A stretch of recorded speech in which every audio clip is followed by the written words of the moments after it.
Bienvenue dans ma toute première vidéo YouTube. Je me suis lancé un défi qui est complètement fou. Aller voir les espèces les plus mythiques de la planète et essayer de vous les montrer dans leur propre environnement. Pour cette première vidéo, je vous emmène avec moi à la traversée du parc national des Abruzzes en Italie pour voir l'un des habitants les plus emblématiques de ce pays, le loup. Un animal en proie à plein de polémiques, entre mythes et légendes, et vous allez voir que pendant mon séjour, tout s'est pas passé comme prévu. Comme je vous l'ai dit, le point de départ c'est l'Italie et plus précisément à Rome. Regardez, je fais déjà le geste, vous imaginez ce qu'on a pu manger là-bas, des pizzas. On s'est pris plusieurs tranches de pizza, directement le parc national des Abruzzes. Sur la route, on n'est pas tombé en panne comme la semaine précédente, on a eu un peu plus de chance et surtout, on a croisé un premier renard, ce qui était de très bon augure pour ce qui allait arriver.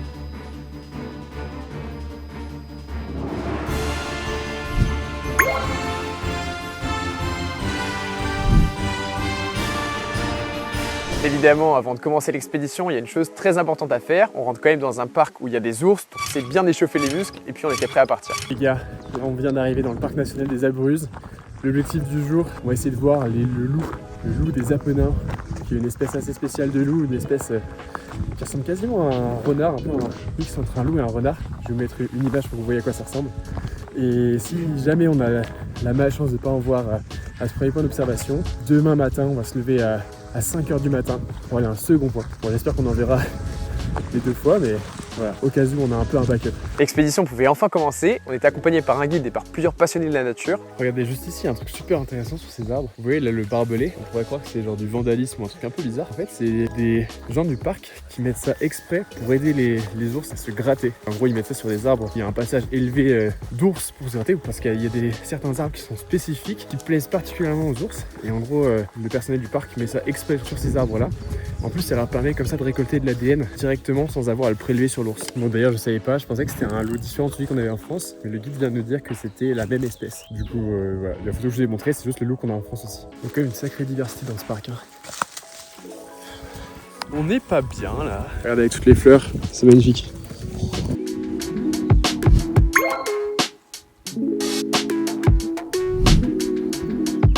Plus que voir un petit loup et puis on y est là. Là je mets un pantalon parce que je viens de réaliser qu'il y avait des tiques dans le parc. On n'a pas eu besoin d'attendre trop longtemps avant de trouver nos premières traces d'un loup. On a vu des crottes toutes fraîches. Et c'est très probablement soit un cerf, soit du sanglier qui a été mangé par ce loup. Un truc assez intéressant à savoir sur les excréments du loup, bon déjà c'est que dedans on va retrouver surtout des os, des poils, qui sont ce que va pas digérer le loup. Mais un autre truc c'est qu'on va les retrouver sur les sentiers que prennent les humains, donc ils sont assez facilement visibles, tout simplement pour la simple et bonne raison que ces petits feignants ne vont pas prendre la peine d'aller gravir alors qu'il y a un chemin qui a été fait par les humains, et qui vont en plus laisser leurs excréments sur le bord pour délimiter leur territoire. Et on a pu voir que la matière fécale est très fraîche, donc on est sur la piste. Nous voilà avertis, on rentre sur le territoire des loups. Plus précisément, la meute qu'on traque vit dans un endroit particulier, le parc national des Abruzzes, qui est un endroit dont la richesse en termes de biodiversité est dingue. Il y a plusieurs espèces endémiques, comme typiquement l'ours marsicain, le chamois des Apennins, ou encore évidemment l'espèce qu'on est en train de traquer, le loup d'Italie. En fait, le loup des Apennins ou le loup d'Italie, c'est une sous-espèce du loup gris qui est un petit peu plus petite et qui a failli disparaître dans les années 70. Il en restait plus que 150. Et justement, si on a encore des loups en Europe, c'est en grande partie grâce au parc national des Abruzzes, qui a été l'un des premiers parcs à protéger le loup et grâce à qui on peut avoir des loups par exemple en France ou encore en Suisse, puisque tous ces loups-là, la plupart des loups qu'on va retrouver sur ces territoires, ce sont des loups d'Italie. Il est proche, je le sens, je crois qu'il est par là-bas. En Italie, le loup est protégé depuis 1971 et sa population compte aujourd'hui environ 3000 individus. On va le trouver les gars, on va le trouver. Regardez, j'ai pas mis de l'antitique pour rien, regardez ce qui se balade sur moi là.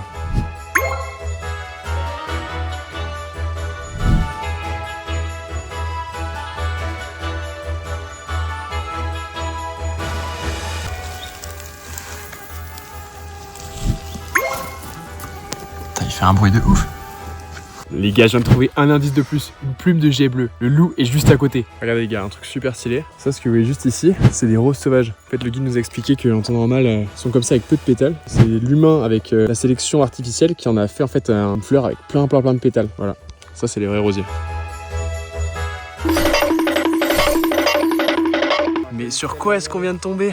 Ça, c'est le dernier repas du loup qu'on est en train de traquer les gars. Quand je vous dis qu'on est pas loin, 2 minutes on le trouve. Regardez, juste là il y a encore la même chose.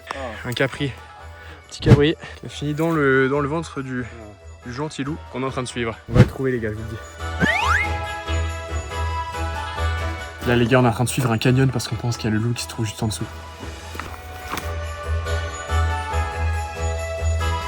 Les gars, Là, ce qu'on a, c'est vraiment typiquement un temps de loup. Un temps de loup, en gros, en italien, ça veut dire un temps de chien. Après 3 heures de marche, on est enfin arrivé dans la vallée où on espérait voir pour la toute première fois des loups. On va y rester normalement 2 heures. On va commencer à baisser la voix, à plus trop faire de bruit. On va essayer de voir quelque chose avec ce temps en espérant que le temps se couvre pas trop. En gros, notre guide avait été prévenu la veille que dans cette vallée même, on pouvait trouver une carcasse de poulain. C'est super triste pour le poulain et sa famille, mais ça nous arrange parce que les prédateurs comme les renards et les loups raffolent de ce genre d'occasion. Ils n'ont pas à courir et peuvent manger gratuitement. Du coup, on se poste en flanc de colline juste en face de la carcasse et on attend. Un truc complètement dingue qu'on a vu dans le parc national des Abruzzes, c'est que certains troupeaux, comme par exemple les vaches ou les chevaux, vont vivre en totale liberté. En fait, les éleveurs font le pari de la coexistence avec les loups et vont pas forcément systématiquement mettre des chiens de berger avec eux. En fait, les troupeaux de vaches ou de chevaux peuvent se défendre tout seuls et vaut mieux pour eux parce que les loups sont des prédateurs hors pair. Les loups communiquent verbalement et non verbalement, typiquement avec leur regard, avec la position de leur queue ou encore avec la position de leurs oreilles, et ça leur permet de coordonner des attaques vraiment très stratégiques. Ils sont capables de se relayer pour amener un troupeau exactement où ils veulent, en les prenant en embuscade avec une rivière par exemple. On attend pendant plusieurs heures allongées et on essaye de faire le moins de bruit possible. Là pour l'instant on a vu genre une dizaine de cerfs.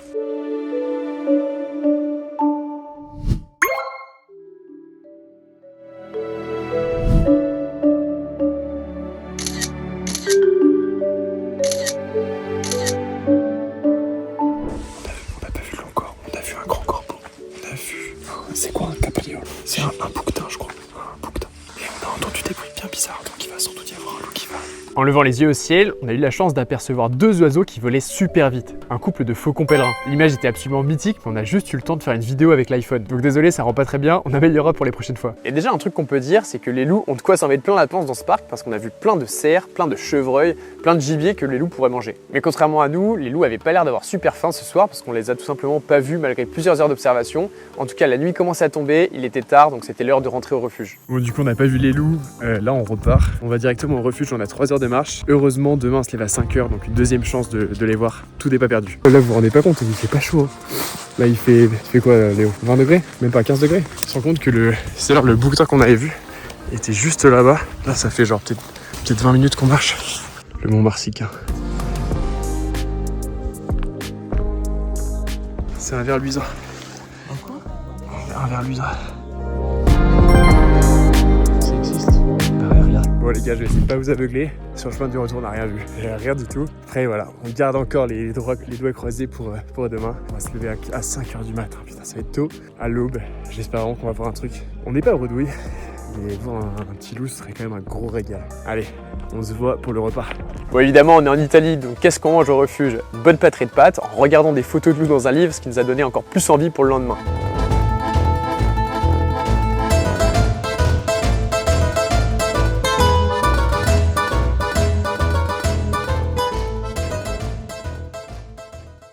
Bon, évidemment, le réveil à 4h du matin a bien piqué, on s'est pris un café et surtout on a eu l'excitation qui nous a bien réveillés, l'excitation de voir enfin ces loups.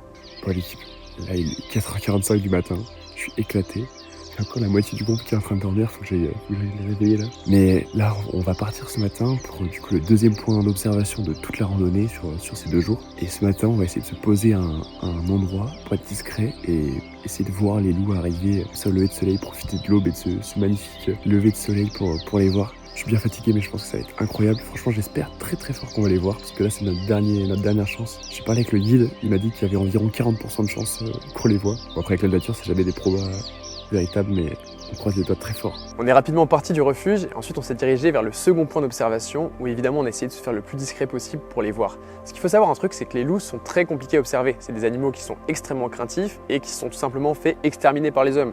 Du coup, bon, on peut pas leur en vouloir, mais leur premier réflexe quand ils voient des hommes, c'est de se carapater. Souvent, eux nous aperçoivent, mais nous, c'est très compliqué de les voir.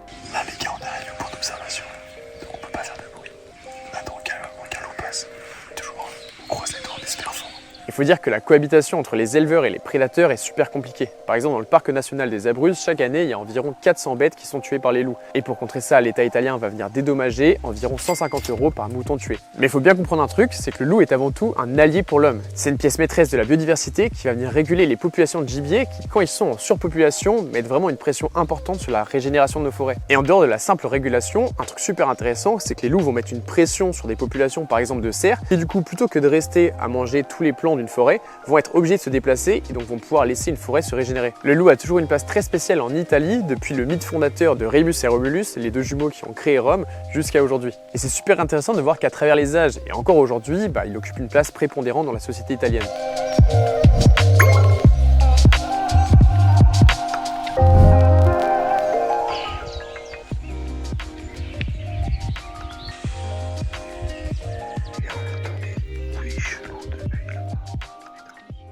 Froid. Ils sont en train de dormir. Bon là les gars, il commence à faire très très froid. En fait il fait froid depuis tout à l'heure mais juste vu qu'on bouge pas. On sent qu'on tient un peu et... Malheureusement on voit pas grand chose pour l'instant. Il y a déjà des gens qui sont en train de dormir. Bon, j'essaie de pas perdre espoir mais là ça me semble un peu compliqué. On a vu quelques cerfs pour l'instant et je crois qu'on va pas tarder à lever le camp. Peut-être qu'on va en voir sur le chemin. On est en train d'attendre allongé dans l'herbe quand tout à coup, on voit une forme se déplacer sur une crête de la montagne. Un chamois des Abruzzes, espèce endémique du parc qui a failli disparaître au début du XXe siècle et dont on trouve aujourd'hui qu'environ 600 individus.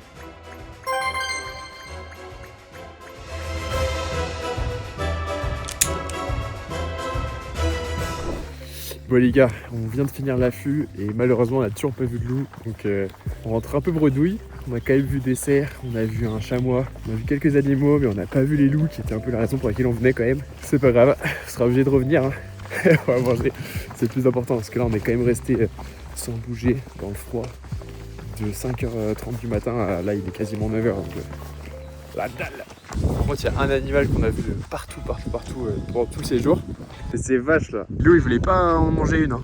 Bon, on a pas eu de loup. Par contre, on a vu un truc assez stylé. Cette plante que vous voyez là, ça, vous voyez, la consistance, elle est super douce. En fait, elle est tellement douce qu'avant, les bergers l'utilisaient, à la place d'utiliser du PQ, ils utilisaient ça pour s'essuyer. Bon, je vais essayer, puis je vous dis comment je me sens après. Son nom, c'est le papier toilette du berger. Regardez juste ici, un autre truc assez intéressant, le champignon que vous voyez là, qui sonne tout creux, ça c'est un champignon qui pousse sur les arbres morts, qui est super solide. Là je suis monté ici tout à l'heure et il supporte mon poids, donc 75 kg. Et en plus c'est parfait, on peut en extraire des morceaux pour allumer un feu. Ça prend super vite feu, c'est un allume-feu parfait.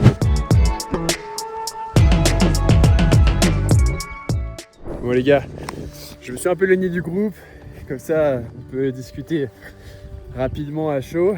Mais résumé de ces quelques jours en Abruzzes, incroyable, vraiment un super endroit, de très beaux paysages.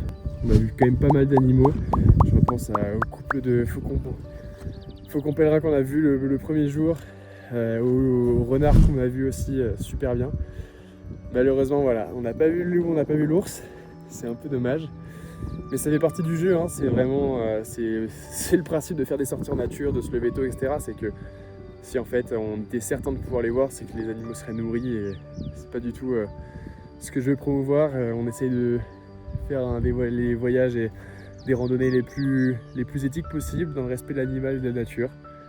Voilà, c'est comme ça fait partie du jeu et en fait ça rend l'expérience encore plus belle quand on le verra. Malgré tout ce qu'on lui a infligé, le loup aujourd'hui continue de se battre pour sa survie et la chose à faire c'est de se battre avec lui. Parce qu'un monde sans loup c'est un monde qui comprend rien à la nature et à la biodiversité. Et si on veut apprendre à vivre avec le loup, la première chose à faire c'est d'apprendre à parler sa langue, pas d'essayer de l'exterminer. En tout cas j'espère que ça vous a plu, même si voilà, on n'a pas vu les grands animaux, on a vu quelques-uns. J'espère que cette première vidéo en nature vous a plu et il y en aura plein d'autres comme ça. Là je pars en Indonésie en septembre. On va tourner plein de vidéos sur les orang-outans, sur les dragons de Komodo.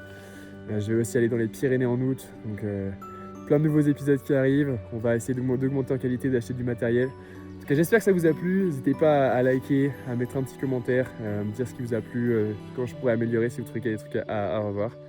Et voilà, en tout cas, j'espère que vous avez passé un bon moment. Tchuss!